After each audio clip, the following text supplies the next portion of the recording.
Hello students, in our last video हमने electrochemistry chapter second के कुछ पार्ट्स पढ़े थे, जैसे salt bridge and its functions and representation of galvanic cell. आज की वीडियो और आज के सेशन में हम कवर करेंगे various type of electrodes, electrode potential like this, और वेरियस टाइप्स ऑफ इलेक्ट्रोड से जैसे हम शुरू करते हैं। पहले हम कन्फ्यूज़न को हटाने के लिए इलेक्ट्रोड के जो नॉमेनक्लेचर करते हैं उसको हम लॉन नाम से लेते हैं, LOAN। L means left, left is the oxidation anode and oxidation electrode. A is for anode and N is for negative. इसका मतलब क्या होगा, जो इलेक्ट्रोड है लेफ़्ट साइड पे वो क्या ऑक्सीडेशन क्या करेगा, ऑक्सीडेशन करेगा, और एक्ट कैसे करेगा, एनोड की तरह, और वो एक नेगेटिव टर्मिनल है।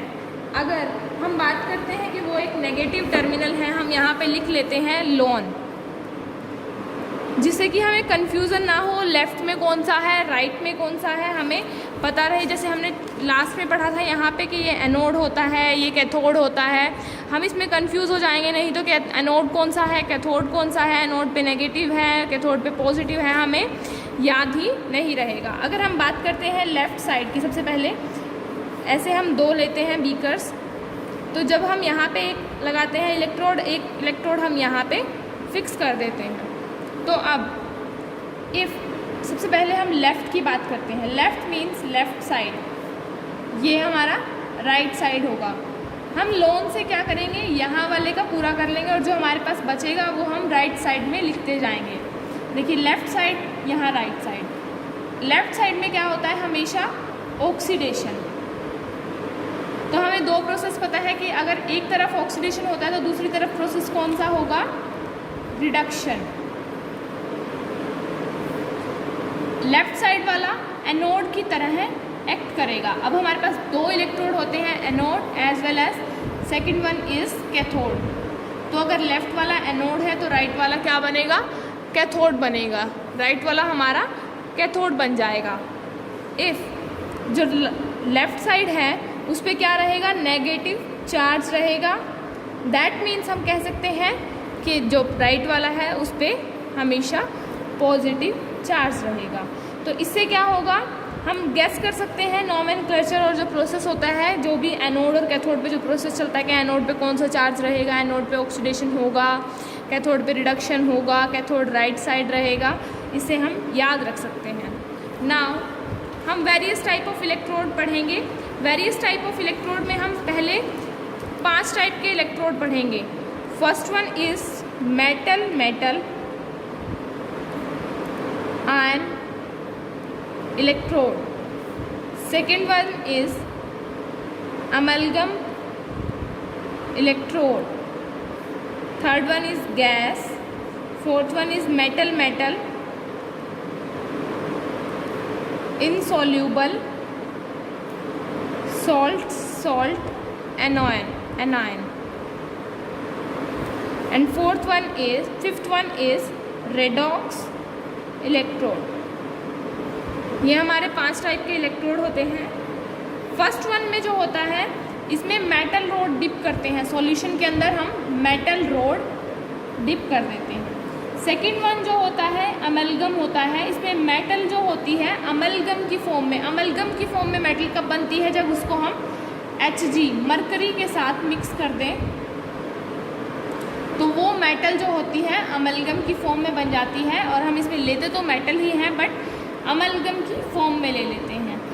थर्ड वन जो हमारा है गैस इलेक्ट्रोड। गैस इलेक्ट्रोड में क्या होता है, देखिए गैस इलेक्ट्रोड में जितनी मेटल्स होती है, जैसे इन्वॉल्व मेटल जैसे प्लैटिनम, उनको हम गैसियस एलिमेंट के सॉल्यूशन में डिप कर देते हैं। गैसियस एलिमेंट के सॉल्यूशन में डिप कर देते हैं। जैसे हम लेते हैं इसमें प्लैटिनम की बात करते हैं। अब जब गैसियस के में डिप करते हैं तो वो क्या होता है, हाइड्रोजन ले सकते हैं, क्लोरीन ले सकते हैं, तो ये हमारा कुछ भी हो सकता है। अगर हम हाइड्रोजन की बात करते हैं तो हाइड्रोजन इलेक्ट्रोड पे तो क्या होगा,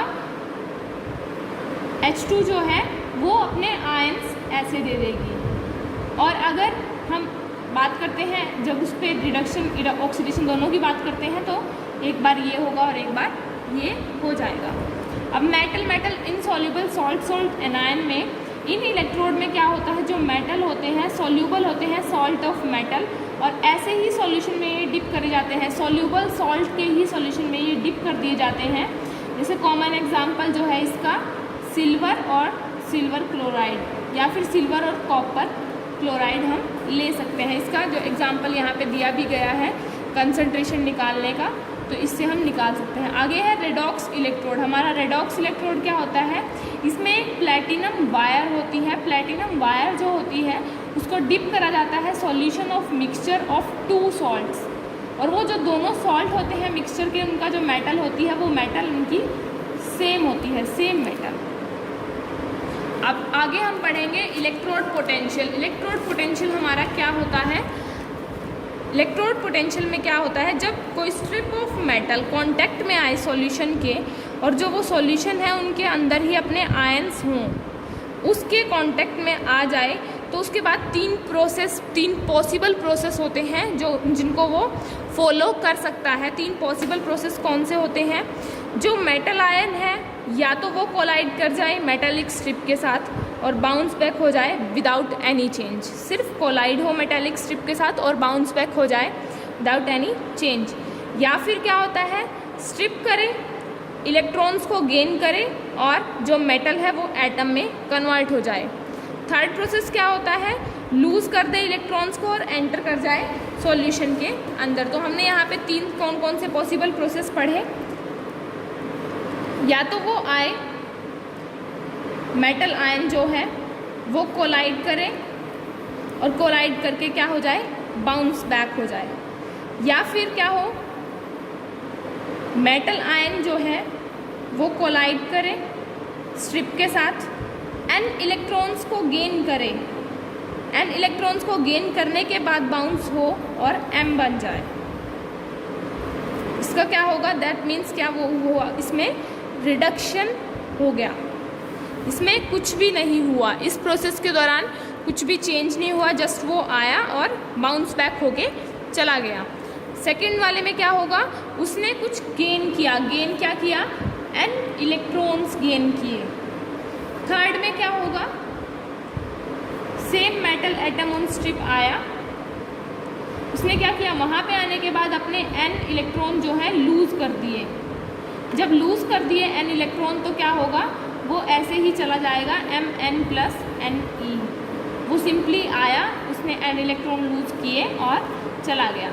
अब यही चेंजेस यहाँ पे फिगर्स से दिखाए गए हैं। ये फर्स्ट वाला है, जब बाउंस बैक हो जाता है as it is, no change होके ये वाला ऑक्सीडेशन होके ऐसे जाता है और रिडक्शन होके इधर चला जाता है, क्योंकि हमें पता था रिडक्शन हमेशा ऐसे जो एनोड की साइड है रिडक्शन होगा, Mn+ सॉल्यूशन है वो रिडक्शन होके ऐसे चला जाएगा, ऑक्सीडेशन होके ऐसे चला जाएगा। ये मेटल स्ट्रिप है, ये आपको सारा दिखाया गया है, मेटल स्ट्रिप में सॉल्यूशन और मेटल स्ट्रिप, जो इन मेटल स्ट्रिप में जो इलेक्ट्रॉन्स का गेन होता है, रिडक्शन होता है। अगर मेटल के पास जो इलेक्ट्रॉन लॉस्ट हुए हैं, ये क्या होगा, नेगेटिव चार्ज को डेवलप कर देंगे, और जो ये नेगेटिव चार्ज है स्ट्रिप पे, ये मेटल्स को लूज़ करने के लिए आगे अलो नहीं करेगा। इससे क्या होगा, मेटल आयंस री अट्रैक्ट हो जाएंगे सॉल्यूशन में और न्यूट्रलाइज कर देंगे इसके चार्ज को। मेटल एटम्स जो है कैटायंस में चेंज हो जाएंगे, इलेक्ट्रॉन्स किसको देंगे, स्ट्रिप्स को दे देंगे अपने इलेक्ट्रॉन जितने भी हैं, इसमें नेगेटिव चार्ज सारा स्ट्रिप पे आ जाएगा और डेवलपमेंट हो जाएगी नेगेटिव चार्ज की स्ट्रिप के ऊपर। डेवलपमेंट ऑफ पॉजिटिव चार्ज कैसे होती है, जब मेटल आयंस गेन कर जाते हैं स्ट्रिप से इलेक्ट्रॉन्स और डिपॉजिट हो जाते हैं मेटल एटम के ऊपर, तो जो ये मेटल जो हमारी मेटल स्ट्रिप थी वो उस पर क्या हो जाएगा, पॉजिटिव चार्ज उस पर स्लिप पे जमा हो जाएगा, डेवलप हो जाएगा। जो एग्जैक्ट पोटेंशियल डिफरेंस जो है इक्विलिब्रियम का, डिपेंड किस पे करता है, नेचर ऑफ मेटल पे, इसके आयंस पे, कंसंट्रेशन ऑफ आयंस पे और टेम्परेचर पे, इन चारों चीज़ों पे डिपेंड करता है। अब अगर हम IUPAC कन्वेंशन की बात करें तो हाफ रिएक्शन हमेशा रिडक्शन हाफ रिएक्शन बोला जाता है उनको। रिडक्शन पोटेंशियल क्या होता है, रिडक्शन पोटेंशियल, सबसे पहले अगर हम रिडक्शन पोटेंशियल की ही बात करें तो एक टेंडेंसी होती है इलेक्ट्रॉन्स गेन करने की। ऑक्सीडेशन पोटेंशियल क्या होती है, टेंडेंसी होती है इलेक्ट्रॉन्स को लूज़ करने की। तो जो रिडक्शन पोटेंशियल और ऑक्सीडेशन पोटेंशियल क्या है, दोनों उल्टे हैं एक दूसरे के, एक गेन कर रहा है इलेक्ट्रॉन्स को, एक लूज़ कर रहा है। तो किसी इलेक्ट्रोड के ऊपर हमेशा ये न्यूमेरिकली इक्वल रहते हैं, तभी क्या होता है, न्यूट्रलाइज होता है। जो सॉल्यूशन होता है न्यूट्रलाइज तभी हो पाता है इफ़ जो रिडक्शन पोटेंशियल है, रिडक्शन पोटेंशियल और ऑक्सीडेशन पोटेंशियल जो है दोनों इक्वल रहे। दोनों इक्वल रहने का मतलब क्या है, जो लूजिंग टेंडेंसी है और जो गेनिंग टेंडेंसी है, इफ़ वो दोनों इक्वल रहती हैं तो क्या होगा, हमारा सॉल्यूशन न्यूट्रलाइज रहेगा और ये दोनों पोटेंशियल हमारे इक्वल रहेंगे। बट न्यूमेरिकली इक्वल होने के साथ साथ इनमें एक कंडीशन और रहती है कि दोनों के साइन हमेशा अपोजिट होते हैं, दोनों के अपोजिट साइंस हमेशा रहते हैं। रिडक्शन पोटेंशियल तो कंसंट्रेशन के बढ़ने के साथ साथ इंक्रीज़ होता है और कंसंट्रेशन के डिक्रीज़ होने के साथ साथ डिक्रीज़ होता है।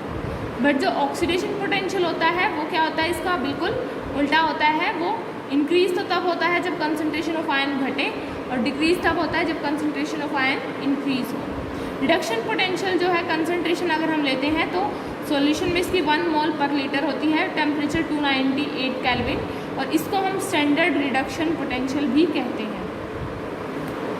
आगे एब्सोल्यूट वैल्यू दे रखी है आप लोगों को, ई बार कैन नॉट बी डिटरमाइंड, क्योंकि इक्विलिब्रियम जो है अगर रीच हो जाए एक बार तो इलेक्ट्रोड और जो सॉल्यूशन है उसमें डिस्प्लेसमेंट नहीं होगी चार्जेस की। जब चार्जेस की डिस्प्लेसमेंट नहीं होगी तो उसकी जो सॉल्यूशन की वैल्यू है वो भी चेंज नहीं होगी और उसको हम फाइंड आउट नहीं कर पाएंगे। Now what is she? Standard hydrogen electrode. जो कॉमन रेफरेंस इलेक्ट्रोड होता है किस पर्पज़ के लिए, ताकि इलेक्ट्रोड पोटेंशियल को हम फिक्स कर सकें।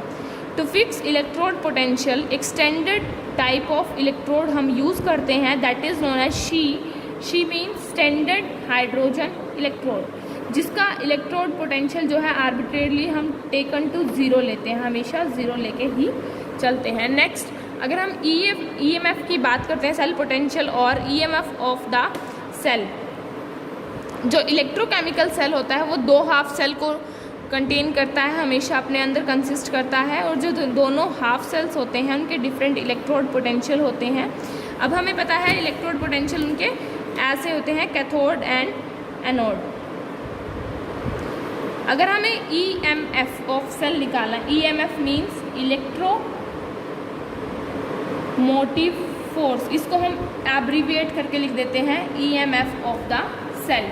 EMF ऑफ द सेल कैसे निकलता है, अगर हम रिडक्शन पे करते हैं, रिडक्शन की बात करते हैं, तो EMF जो है reduction on cathode and minus reduction on anode. ये हमारा क्या होगा, सिंपली हम इसको लिख सकते हैं E of cell would be equal to E cathode minus E anode. हम EMF को और क्या लिख सकते हैं, अब हमें पता है कैथोड किस तरफ होता है, लेफ्ट साइड या राइट साइड ऐसे लिख के, तो हम क्या करेंगे, कैथोड हमने पढ़ा था अभी राइट साइड होता है, तो कैथोड आएगा हमारा राइट में, तो E राइट हम इस तरफ लिख देंगे माइनस E लेफ्ट करके लिख देंगे, इससे भी हमारा EMF निकल जाएगा। हम कैथोड और एनोड में से नहीं लिखना चाहते, राइट लेफ्ट में लिखना चाहते हैं, तो टर्मिनल्स की फॉर्म में लिखेंगे। जो दोनों टर्मिनल हैं, एक टर्मिनल था राइट, एक टर्मिनल था लेफ्ट, तो राइट वाले टर्मिनल में से हम अगर पोटेंशियल डिफरेंस माइनस कर देते हैं लेफ्ट वाले का, तो हमारा क्या आ जाता है, EMF। अब स्टैंडर्ड हाइड्रोजन इलेक्ट्रोड के बारे में अगर हम आगे पढ़ते हैं, तो इसमें हमने पढ़ा था, इसमें एक प्लैटिनम, आगे हम पढ़ेंगे कि इसमें हम एक प्लैटिनम वायर लेते हैं, उस प्लैटिनम वायर को सील कर देते हैं ग्लास ट्यूब के अंदर, एक ग्लास ट्यूब के अंदर उसको सील कर देते हैं, और इसके एक एंड पे क्या होता है, एक प्लैटिनम का फॉयल होता है। ये प्लैटिनम का फॉयल इसके एक एंड पे होता है। जो ये प्लैटिनम का फॉयल होता है, ये फाइनली डिवाइडेड प्लैटिनम से कोट करके रखते हैं, अच्छे से कोट करते हैं। इस इलेक्ट्रोड को हम एक बीकर में रख देते हैं। जो बीकर होता है वो क्या करता है, एसिड कंटेन कर रहा है अपने अंदर, और जो ये एसिड है उसका जो कंसनट्रेशन है 1 मोलर कंसनट्रेशन है हाइड्रोजन आयन का। हाइड्रोजन गैस है, उसको एक बार प्रेशर पे हम लेके जाते हैं और ये बबल होना स्टार्ट हो जाती है। टेम्परेचर कितना होता है, 298 केल्विन। तो जो ऑक्सीडेशन और रिडक्शन होता है शी पे, वो कहाँ होता है, प्लैटिनम फॉयल के अंदर ही प्लेस करता है। और ये कैसे एक्ट कर सकता है, anode as well as cathode की तरह ये एक्ट कर सकता है। हम इसको लिख भी सकते हैं, प्लैटिनम में जो हुआ हाइड्रोजन हमने गैस ली थी जो वो बबल्ड हो रही है, half H2 1 bar is the pressure of hydrogen gas, और 1 मोल थी जो उसकी कंसंट्रेशन थी, तो हम उसको लिख सकते हैं जो हमारा एनोड पे हो रहा है तो ऑक्सीडेशन होगा, और अगर वो कैथोड की तरह एक्ट करेगा तो हमारा रिडक्शन टेक्स प्लेस होगा। H2 जो है 2H+2 इलेक्ट्रॉन्स भी दे देगा, और जब वो गेन करेगा तो हाइड्रोजन बन जाएगा। तो ये हमारा क्या था, स्टैंडर्ड हाइड्रोजन इलेक्ट्रोड शी हमने पढ़ा, जिसमें प्लैटिनम फॉयल थी और वो प्लैटिनम फॉयल कोट थी प्लैटिनम ब्लैक से। तो हम नेक्स्ट जो वीडियो है उसमें मेजरमेंट पढ़ेंगे स्टैंडर्ड इलेक्ट्रोड पोटेंशियल्स की। Thanks for today.